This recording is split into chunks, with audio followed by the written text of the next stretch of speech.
আসসালামু আলাইকুম। আলহামদুলিল্লাহ। কাছে কিংবা দূরে, দেশে কিংবা প্রবাসে সবাইকে শুভেচ্ছা জানিয়ে শুরু করছি অবজারভেশন আনলিমিটেডের ৩য় পর্ব।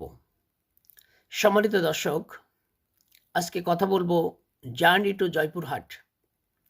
ইস্যু: একজন বক্তা গ্রেপ্তার হয়েছিলেন। তাকে ছাড়াতে যেয়ে আমি নিজেই গ্রেপ্তার হয়ে গেছিলাম। এই মজার বিষয় নিয়ে আপনাদের সামনে আজ কথা বলবো। আশা করি পুরো এপিসোড জুড়ে আপনারা আমার সাথে থাকবেন। সম্মানিত দর্শক, আল্লাহ রবুল আলমিন সূরা হুজুরাতের ভিতরে বলেছেন, ইন্নাল মুমিনুনা ইখওয়াতুন, মুমিনরা পরস্পর ভাই ভাই। আবার রসুল করিম সাল্লাল্লাহু সাল্লাম বলেছেন, আল মুসলিমু আখুল মুসলিম, মুসলমান মুসলমানের ভাই। যাই হোক, সেটা একটা বিষয়। আরও একটি বিষয় হচ্ছে, আল্লাহ রবুল আলমিন বলেছেন, অকুনু মাআস সাদিকিন, তোমরা সত্যপন্থী ভালো মানুষদের সঙ্গী হও। তো এই ধরনের কথার কোনো শেষ নাই। অসংখ্য দলিল আছে এই ব্যাপারে। তো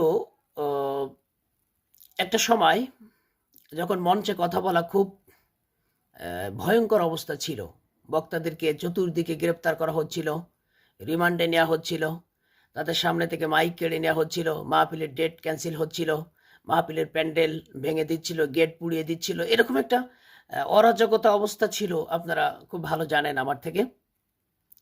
তারই ধারাবাহিকতায় আমার এই ওয়াজের জগতের যিনি, আমি যাকে গুরু মানি, যার ওয়াজের মুড মশান প্যাটার্ন দেখে আমি অনুপ্রাণিত হয়েছিলাম, তিনি আমাদের সবার শ্রদ্ধেয় হজরতুল আল্লাহ হজরত মাওলানা মুহাদ্দিস আমিরুল ইসলাম বিলালি হাফিজাহুল্লাহ ভাই।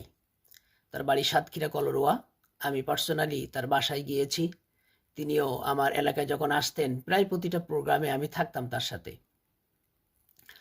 তো বিলালি ভাই একটা ইউনাইটেড একটা মানে কি বলি একটা পরিবেশ তিনি করলেন, যখন গোটা দেশের আলেমরা দ্বিধা বিভক্ত ছিলেন। গোটা দেশের আলেমদের বক্তাদের কোনো প্ল্যাটফর্ম ছিল না।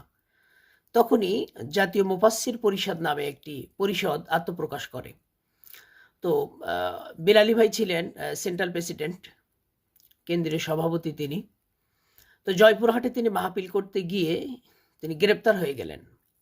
জয়পুরহাটের পরিবেশ তখন খুবই ভয়ঙ্কর ছিল।